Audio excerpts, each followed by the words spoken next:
जय श्री कृष्ण। श्रीमद् भागवत महापुराण प्रथम खंड सप्तम स्कंद 13वां अध्याय यति धर्म का निरूपण और अवधूत प्रहलाद का संवाद।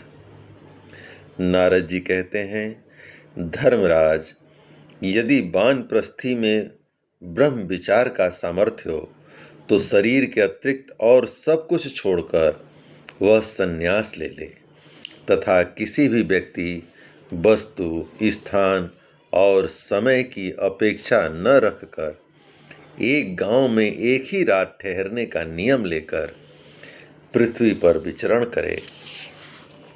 यदि वह वस्त्र पहने तो केवल कौपीन, जिससे उसके गुप्त अंग ढक जाएं, और जब तक कोई आपत्ति न आवे तब तक दंड तथा अपने आश्रम के चिन्हों के सिवा अपनी त्यागी हुई किसी भी वस्तु को ग्रहण न करे।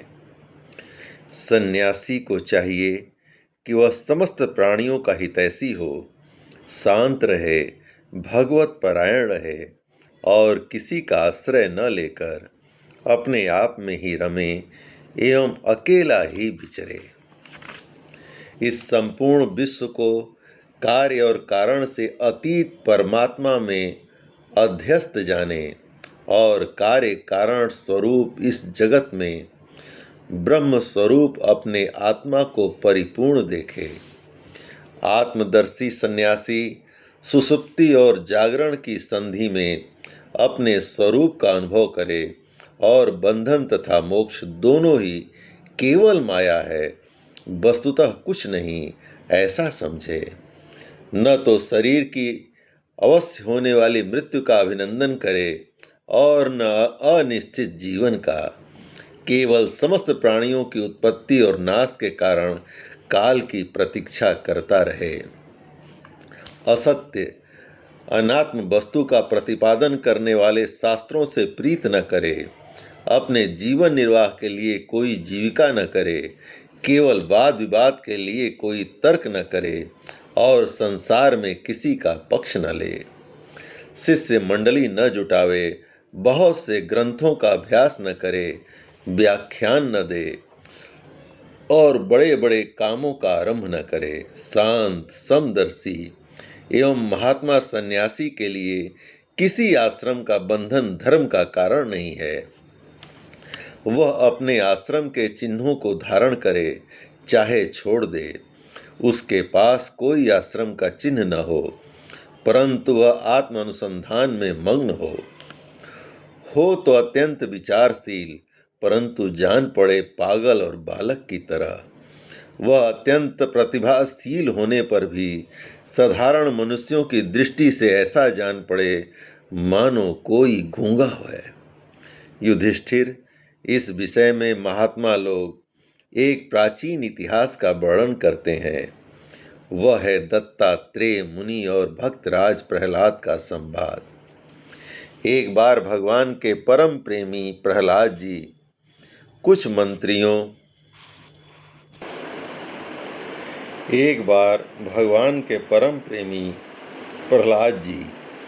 कुछ मंत्रियों के साथ लोगों के हृदय की बात जानने की इच्छा से लोकों में विचरण कर रहे थे।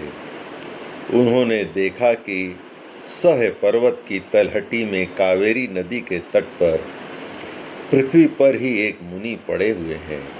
उनके शरीर की निर्मल ज्योति अंगों के धूलि धूसरित होने के कारण ढकी हुई है। उनके कर्म, आकार, वाणी और वर्ण आश्रम आदि चिन्हों से लोग यह नहीं समझ सकते थे कि वे कोई सिद्ध पुरुष हैं या नहीं। भगवान के परम प्रेमी भक्त प्रहलाद जी अपने सिर से उनके चरणों का स्पर्श करके प्रणाम कर बोले, भगवान, आपका शरीर उद्योगी और भोगी पुरुषों के समान हृष्ट-पुष्ट है। संसार का यह नियम है कि उद्योग करने वाले को धन मिलता है, धन वालों को ही भोग प्राप्त होता है और भोगियों का ही शरीर हृष्ट पुष्ट होता है। और कोई दूसरा कारण तो हो नहीं सकता। भगवान, आप कोई उद्योग तो करते नहीं, यूं ही पड़े रहते हैं, इसलिए आपके पास धन है नहीं, फिर आपको भोग कहाँ से प्राप्त होंगे। ब्राह्मण देवता, बिना भोगों के ही आपका यह शरीर इतना हृष्ट पुष्ट कैसे है? यदि हमारे सुनने योग्य हो तो अवश्य बतलाइए। आप विद्वान, समर्थ और चतुर हैं। आपकी बातें बड़ी अद्भुत और प्रिय होती हैं। ऐसी अवस्था में आप सारे संसार को कर्म करते हुए देखकर भी समभाव से पड़े हुए हैं, इसका क्या कारण है?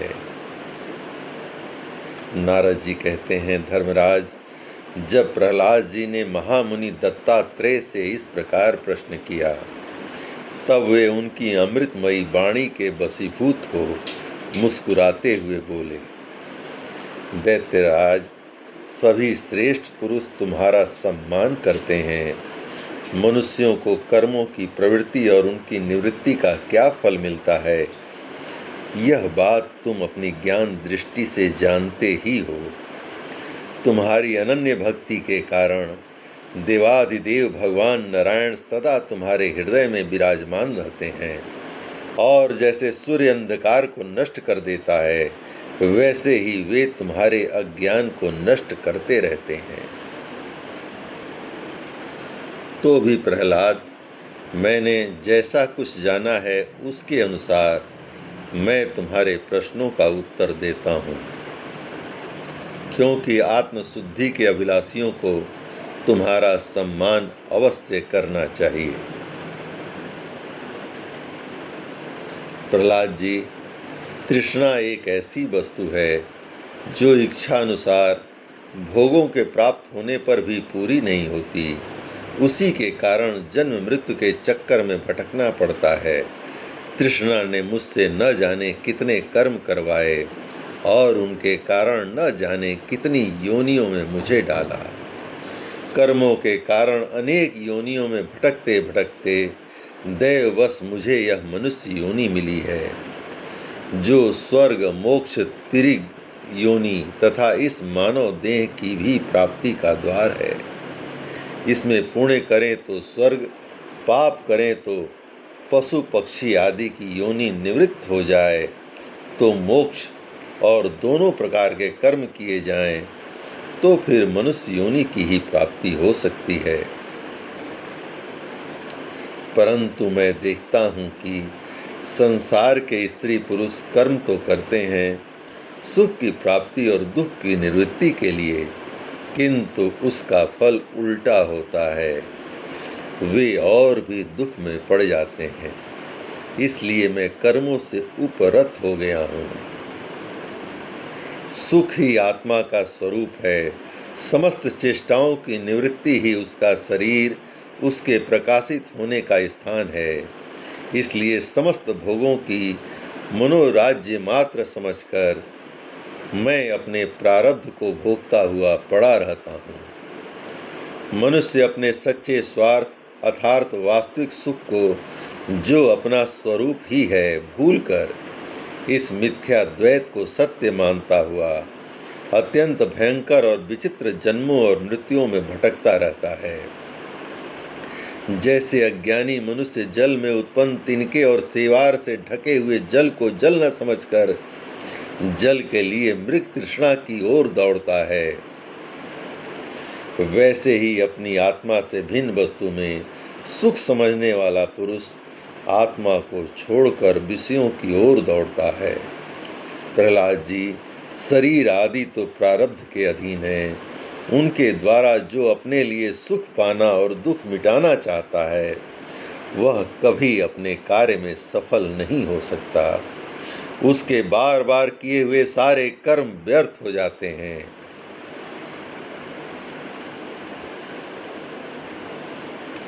मनुष्य सर्वदा शारीरिक, मानसिक आदि दुखों से आक्रांत ही रहता है। मरणशील तो है ही। यदि उसने बड़े श्रम और कष्ट से कुछ धन और भोग प्राप्त कर भी लिया तो क्या लाभ। लोभी और इंद्रियों के बस में रहने वाले धनियों का दुख तो मैं देखता ही रहता हूँ। भय के मारे उन्हें नींद नहीं आती, सब पर उनका संदेह बना रहता है। जो जीवन और धन के लोभी हैं, वे राजा, चोर, शत्रु, स्वजन, पशु, पक्षी, याचक और काल से, यहाँ तक कि कहीं मैं भूल न कर बैठूं, अधिक न खर्च कर दूं, इस आशंका से अपने आप भी सदा डरते रहते हैं। इसलिए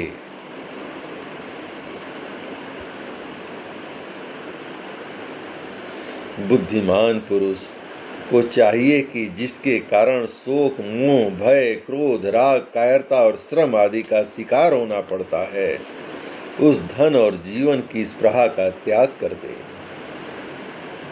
इस लोक में मेरे सबसे बड़े गुरु हैं अजगर और मधुमक्खी। उनकी शिक्षा से हमें वैराग्य और संतोष की प्राप्ति होती है। मधुमक्खी जैसे मधु इकट्ठा करती है, वैसे ही लोग बड़े कष्ट से धन संचय करते हैं, परंतु दूसरा ही कोई उस धन राशि के स्वामी को मारकर उससे छीन लेता है। इससे मैंने यह शिक्षा ग्रहण की है कि विषय भोगों से विरक्त ही रहना चाहिए। मैं अजगर के समान निश्चेष्ट पड़ा रहता हूँ और देववश जो कुछ मिल जाता है उसी से संतुष्ट रहता हूँ, और यदि कुछ नहीं मिलता तो बहुत दिनों तक धैर्य धारण कर यूं ही पड़ा रहता हूँ। कभी थोड़ा अन्न खा लेता हूँ तो कभी बहुत, कभी स्वादिष्ट तो कभी नीरस बेस्वाद, और कभी अनेकों गुणों से युक्त तो कभी सर्वथा गुणहीन। कभी बड़ी श्रद्धा से प्राप्त हुआ अन्न खाता हूँ तो कभी अपमान के साथ, और किसी किसी समय अपने आप ही मिल जाने पर कभी दिन में, कभी रात में, और कभी एक बार भोजन करके भी दोबारा कर लेता हूँ। मैं अपने प्रारब्ध के भोग में ही संतुष्ट रहता हूँ। इसलिए मुझे रेशमी या सूती, मृग चर्म या चीर, बलकल या और कुछ जैसा भी वस्त्र मिल जाता है पहन लेता हूँ। कभी मैं पृथ्वी, घास, पत्ते, पत्थर या राख के ढेर पर ही पड़ा रहता हूँ, तो कभी दूसरों की इच्छा से महलों में पलंगों और गद्दों पर सो लेता हूँ। हे दैत्यराज, कभी नहा धोकर शरीर में चंदन लगाकर सुंदर वस्त्र, फूलों के हार और गहने पहन रथ, हाथी और घोड़े पर चढ़कर चलता हूँ, तो कभी पिशाच के समान बिल्कुल नंग धड़ंग विचरता हूँ। मनुष्यों के स्वभाव भिन्न भिन्न होते ही हैं, अतः न तो मैं किसी की निंदा करता हूँ और न स्तुति। मैं केवल इनका परम कल्याण और परमात्मा से एकता चाहता हूँ। सत्य का अनुसंधान करने वाले मनुष्य को चाहिए कि जो नाना प्रकार के पदार्थ और उनके भेद विभेद मालूम पड़ रहे हैं, उनकी चित्त वृत्ति में हवन कर दे। चित्त वृत्ति को इन पदार्थों के संबंध में विविध भ्रम उत्पन्न करने वाले मन को सात्विक अहंकार में और सात्विक अहंकार को महत तत्व के द्वारा माया में हवन कर दे। इस प्रकार ये सब भेद विभेद और उनका कारण माया ही है, ऐसा निश्चय करके फिर उस माया को आत्मानुभूति में स्वाहा कर दे। इस प्रकार आत्म साक्षात्कार के द्वारा आत्मस्वरूप में स्थित होकर निष्क्रिय एवं उपरत हो जाए। प्रहलाद जी, मेरी यह आत्मकथा अत्यंत गुप्त एवं लोक और शास्त्र से परे की वस्तु है। तुम भगवान के अत्यंत प्रेमी हो, इसलिए मैंने तुम्हारे प्रति इसका वर्णन किया है। नारद जी कहते हैं, महाराज, प्रहलाद जी ने दत्तात्रेय मुनि से परमहंसों के इस धर्म का श्रवण करके उनकी पूजा की और फिर उनसे विदा लेकर बड़ी प्रसन्नता से अपनी राजधानी के लिए प्रस्थान किया। जय श्री कृष्ण। इस प्रकार भगवान श्री कृष्ण की कृपा से श्रीमद्भागवत महापुराण प्रथम खंड 7वें स्कंद का 13वां अध्याय संपूर्ण हुआ। जय श्री कृष्ण।